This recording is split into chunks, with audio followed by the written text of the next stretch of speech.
Buenos días, estamos con la directora y compositora Imma Sara, una de las más brillantes representantes, digamos, de la nueva generación de directores de orquesta de España. Imma, es un verdadero honor. Buenos días, el honor es mío, de verdad. Muchas gracias.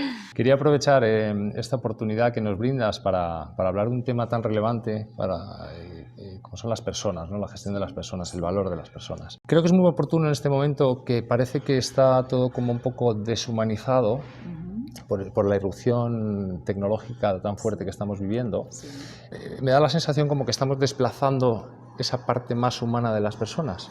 ¿Qué opinas sobre eso? Bueno, es verdad que la tecnología se está imponiendo de una forma súbita en la sociedad, ¿no? Pero yo creo que hay que tener los recursos necesarios, el ser humano, para poder canalizar todos estos impulsos. Es decir, la tecnología, en mi opinión, evidentemente, tiene que crear personas del Renacimiento, personas cultas. Es decir, porque la tecnología al final está al servicio del ser humano. Porque ¿qué hace diferenciar una marca de otra? Su capital humano. Claro. Al final, en la música clásica, si uno pone un metrónomo, ya, es tecnología, puede ser alta tecnología. Pero ¿qué es lo que da vida a esa obra? ¿Qué es lo que hace que una obra pase de la lectura a la interpretación? El espíritu humano. Claro. Es decir, y al final, si uno invierte en capital humano, crea políticas humanistas dentro de un ecosistema, una empresa, una orquesta, realmente está construyendo una sociedad feliz. Una sociedad que no suena a cacofonía. Porque estamos sometidos a muchos impulsos, a muchos cambios, a muchas incertidumbres. Y esto al final crea personas incluso respuestas agresivas sociales y por ende también en las formas de comunicarnos, sea socialmente, económicamente o empresarialmente. Entonces, bueno, yo creo en un modelo de liderazgo que, insisto, vuelvo a la pregunta, ¿no? Ya hablaba Leonardo da Vinci, ¿no? Que hablaba del esfumato. Esa suavidad cromática como modelo de liderazgo, ¿no? Es decir, ante todo la tecnología, los cambios nos tienen que dar fortaleza y gratitud por el conocimiento que tenemos de forma inmediata a todo, al mundo. Pero también tenemos que ser personas con recursos que sepamos hasta dónde, cómo y cuándo. Y esto para mí es lo más importante, ¿no? El capital humano nunca caerá en el ostracismo, nunca. Porque para mí, lo he dicho antes, es lo que hace que una empresa se distinga de otra. Es precisamente su capital humano. Cuando vas a foros corporativos y hablas de tu experiencia, de tu larga y exitosa carrera profesional como directora de orquesta, existen muchas similitudes entre el mundo, digamos, entre la orquesta, ¿no? Y los equipos dentro de las compañías, ¿no? ¿En esencia es lo mismo? Bueno, mira, la apariencia es lo que realmente es lo que parece que hay una gran distancia entre el tejido empresarial y el escenario sinfónico, pero la esencia efectivamente es la misma, ¿no? Al final, todas las empresas, al igual que las orquestas, ¿no? Tienen entre sus recursos sus activos, ¿no? Que yo digo, lo que es tangible, propiamente cuantificable, y lo intangible. Es decir, en la orquesta al final es una gran empresa cuando uno levanta el telón, es un organismo vivo. Es decir, con sus sindicatos, con sus reivindicaciones, etc. Pero cuando uno lidera desde los intangibles, cuando uno pone el acento y cobra valor la persona, la excelencia, es realmente cuando estamos cerca de los conceptos que, en mi opinión, y lo hablo con verdadero respeto porque tengo mucho respeto a lo que es el liderazgo, ¿no? El liderazgo es... En las escuelas nacen muchos managers, salen directivos, pero liderar es otra cosa.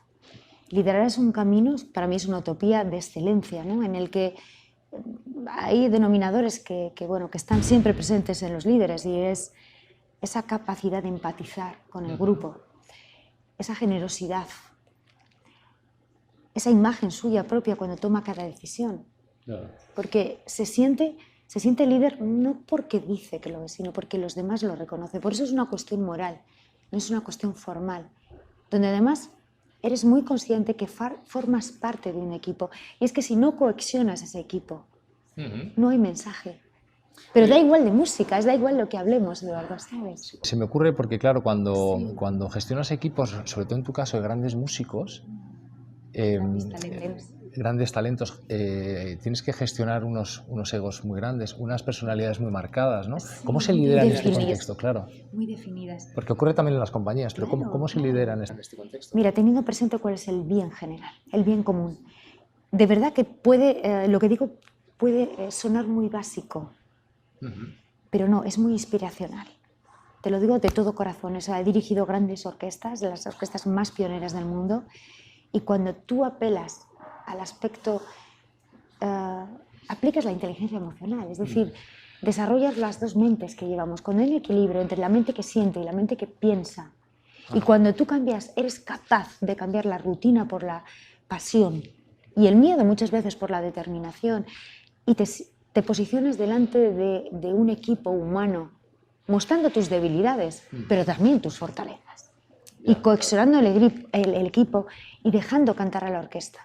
Es decir, Karajan decía en esto algo que hay que saber, un buen líder, pero ya lo decía también Nelson Mandela, decía, ¿cuándo debe apartar la batuta y dejar cantar a la orquesta? Las empresas no son números, son seres humanos, que hay que mirarles a los ojos. Nelson Mandela también decía al respecto un poquito, ¿no? Decir, un gran líder es esa persona que tiene esa habilidad de retirarse cuando las cosas fluyen y de ponerse en la primera escalera cuando hay conflictos. Claro, eso es generosidad. Es que los modelos de liderazgo de Toscanini, la dictadura como él la entendía, ya no existe, y es que afortunadamente no debe existir, porque bien hemos comenzado esta entrevista hablando de la tecnología y tenemos una sociedad muy agresiva. Yo creo que de alguna manera tenemos que poner en valor todo aquello cualitativo del liderazgo y del ser humano. Es decir, dejando lo cuantitativo a un lado, la cuenta de resultados evidentemente es necesaria para todos. Para subsistir, claro. Efectivamente, pero es que nace de una forma natural cuando tú inviertes en los escenarios de la cualidad. Y es que nace sola. Y además creas una marca de ti mismo sin agresividad. Yo no pretendo ser la mejor directora de orquesta del mundo. Es que no lo voy a ser nunca, ni lo soy, ni lo seré. No sé si la peor. ¿Y por qué? Pero no, porque tú conquistas al público sin esa ansiedad. Vale, ok, entendido. ¿Sabes? Sí. Y te da una serenidad interior que el éxito es mucho mayor.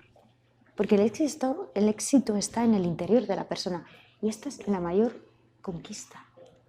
Claro. Entonces, en las empresas hablamos siempre de poner digamos, al cliente en el centro de las operaciones, ¿no? Sí. Y yo creo que en tu negocio, digamos, lo principal es la satisfacción del público. Emocional del público. Claro. Entonces, ¿y eso cómo se consigue? Formando un buenísimo ambiente de trabajo, compañerismo. Totalmente. Es decir, viviendo cada momento como si fuese la primera vez. El primer concierto. Como si ese cliente fuese a estar, ese comercial, por ejemplo, o esa empresa presentara sus productos o lo que sea, o sus servicios, etcétera, etcétera. Primero, con la confianza absoluta, que puede gustar o no. Es decir, yo puedo ser de una forma u otra, Eduardo, pero respeto otros sentimientos, claro, otras posiciones, otros escenarios, pero estoy muy convencida que lo que yo le estoy ofreciendo es vida. Claro. Y sobre todo le va a poner en valor todo, es decir, sus pequeños ahorros. Se los voy a cuidar, me podré equivocar, pero hay honestidad. Es que lo que un liderazgo decide en un liderazgo es la honestidad, la humanidad, el coraje muchas veces para tomar decisiones. Muchas veces con esa cercanía, cuando estás allí y que tocas a la gente y tal, lo que se ve de fuera es que, ¿no? Claro, con mucho cariño. Y además, Eduardo, me quito del escenario. Sí. Quiero que aplaudan a la orquesta, porque ellos, es decir, ¿qué es un director de orquesta? Es un generalista rodeado de grandes especialistas. Y ellos son los que hacen posible que mi fantasía mental sea una realidad acústicamente hablando. Y aquí es donde entra el talento. Claro. ¿No? Y cuántos talentos me he encontrado yo, de verdad, que no son válidos para una orquesta. Porque el talento es aquel que suma, no tanto el que resta muchas veces, ¿no? Además hay que definir mucho lo que es el éxito, el fracaso, el talento, etcétera, que nos llevaría como mucho tiempo, ¿no? Pero o sea, deberíamos de alguna manera, porque gestionar el talento es muy complicado, ¿no? Pero coger ese talento y decir, oye, vamos a hacer que triunfe, o utilizar ese talento, no de manera individual, ponerlo al servicio de los demás. Grupo, es que esto es lo que nosotros, dulcificar, yo hablo de dulcificar los talentos y los egos para ponerlos al servicio de los demás. Y esto es, cuando llegas a una orquesta, es como una empresa, haces una foto y detectas ya en el primer ensayo cuáles son las fortalezas, cuáles son las debilidades, cuáles son las sinergias que hay que aprovechar y cuáles son las debilidades que hay que fortalecer. Entonces, esta es la primera fotografía que uno hace de la orquesta. Y a partir de ahí empiezas a gestionar el capital humano. Esas formas de ser, ¿Cómo debes de alguna manera satisfacer el ego de esa persona para ponerlo al servicio de los demás? Por eso que los modelos de liderazgo exigen de mucha disciplina, mucho sentido común, mucha practicidad también, pero sobre todo mucha humanidad y generosidad, teniendo en cuenta que no eres tú lo esencial. Tú simplemente es el foco muchas veces que está en el podio y tienes una responsabilidad, pero lo importante es cohesionar a ese grupo para que pongan al servicio de la música toda su pasión. Claro. ¿Sabes? Entonces es cuando el público siente esa vibración, es que la siente de verdad. Y nosotros sentimos cuando el aplauso es sincero o cuando es un aplauso protocolario. Además es que yo veo que en una orquesta es como pasión, porque yo nací para ser músico, pero en la empresa hay mucha gente que cae... No podemos dejar nunca. La pasión es un ejercicio atlético. A nosotros no nos viene la pasión como algo como se enciende un foco. No. Hay que encenderlo también todos los días. Vale. No, lo decía porque y canalizarlo. Te pones a trabajar en empresas... Se presupone. A nosotros se nos presupone. Ya. Porque esa pregunta de ¿te gusta tu trabajo? Yo creo que si la haces... Me encanta, pero es una cuestión de actitud. Cambiar las actitudes para potenciar las aptitudes. Yo si me dedicara a otra profesión, te prometo, Eduardo, que lo haría con la misma ética, con la misma fuerza, fortaleza, templanza y armonía. Porque el éxito está en el ser humano, abordes lo que abordes. Pero cuando yo hablo de portar la batuta invisible, y que todos llevamos una batuta invisible, lo hablo también, que esto es aplicable, no en tu empresa, en tu trabajo, en tu familia. Claro, en todos. En todos. Entonces, si tú generas ámbitos de cohesión felices, es que nace todo sin agresividad, sin competencias, y el éxito viene dado. Yo llevo casi 20 años, pero bueno, el éxito lo entiendo como un camino de tener el privilegio de poder servir a la sociedad a través de esta profesión. No quiero malinterpretar el éxito como algo que llega a algo... No. Además, cada uno tiene su percepción del éxito diferente. Entonces, digo, yo miro hacia atrás 20 años y digo, qué maravilla, ¿no? Que me sigan llamando a las empresas, que siga emocionando al público. Pero es que es un placer echarte, o sea, es que al final... Pero es que siento esto, aunque estuviera en una cadena de una sección de una empresa o estuviese lo que sea. ¿Vivirías ese trabajo con pasión? Claro, la vida sin pasión no existe. Es que al final, si tú entiendes la vida, que es la cohesión entre seres humanos, y hacer feliz a tu entorno, de verdad, a través de tu profesión, pero siempre también con determinación. Evidentemente, un director de orquesta tiene que tener una gran personalidad para dirigir culturas. Solamente la orquesta, por ejemplo, de Teatro Real nuestra, aquí, ahora que estamos en Madrid, son 25 nacionalidades diferentes. Fíjate, sí. Con lo cual hay diferentes respiraciones y hay que adaptarse. Es decir, no es fácil gestionar un equipo humano, no es fácil, no nos vamos a engañar, pero es un aprendizaje apasionante que invito a todas las personas, directivos, etcétera, que por lo menos tengan la curiosidad de caminar por la senda del liderazgo. Descubrir, intenta descubrir. Sí. A mí me la acabas de pegar. No sé, es apasionante, Eduardo. Te prometo que nunca se va a alcanzar, pero es apasionante. Y pues nada, ha sido un auténtico placer estar contigo unos minutos. Nada, el placer y gracias de verdad por las oportunidades que me dais siempre de poder estar con las grandes empresas, que se aprende también mucho. Gracias, Eduardo.